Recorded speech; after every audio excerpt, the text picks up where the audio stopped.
கடவுளுடன் காலை வணக்கம். புனித யோவான் எழுதின செய்தி 6ஆம் அதிகாரம் 1 முதல் 15 வரை உள்ள இறைவார்த்தைகள். அக்காலத்தில் இயேசு கலிலேயா கடலை கடந்து மறுகரைக்கு சென்றார்.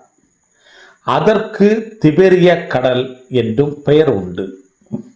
உடல்நலம் அற்றோருக்கு அவர் செய்து வந்த அரும் அடையாளங்களை கண்டு மக்கள் பெரும் திரளாய் அவரை பின்தொடர்ந்தனர். இயேசு மலைமேல் ஏறி தம் சீடரோடு அமர்ந்தார். யூதருடைய பாஸ்கா விழா அண்மையில் நிகழவிருந்தது. இயேசு நிமிர்ந்து பார்த்து மக்கள் பெரும் திரளாய் அவரிடம் வருவதை கண்டு, இவர்கள் உண்பதற்கு நாம் எங்கிருந்து அப்பம் வழங்கலாம் என்று பிலிப்பிடம் கேட்டார்.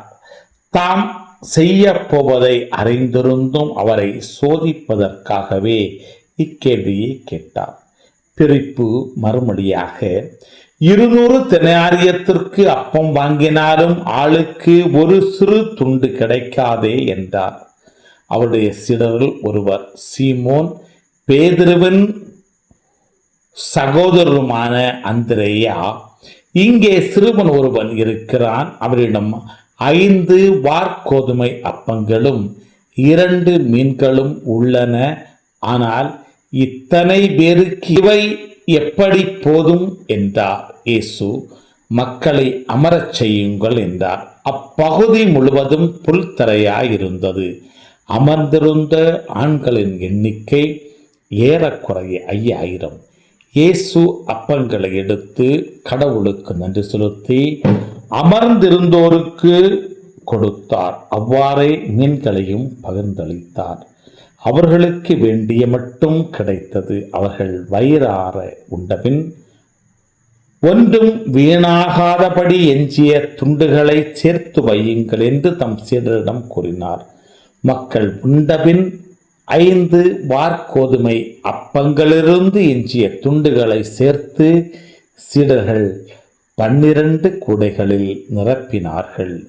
இயேசு செய்த இந்த அரும் அடையாளத்தை கண்ட மக்கள், உலகிற்கு வரவிருந்த இறைவாக்கினர் உண்மையில் இவரே என்றார்கள்.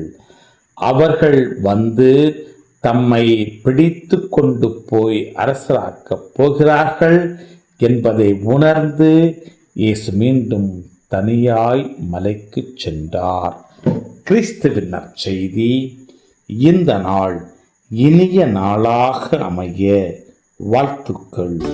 பல பல பல புதுமைகள், பெருமைகள், இனிமைகள் இறங்கிய நல்ல நாள், ஒரு நல்ல நாள், நம் தேவன் தந்த நாள்.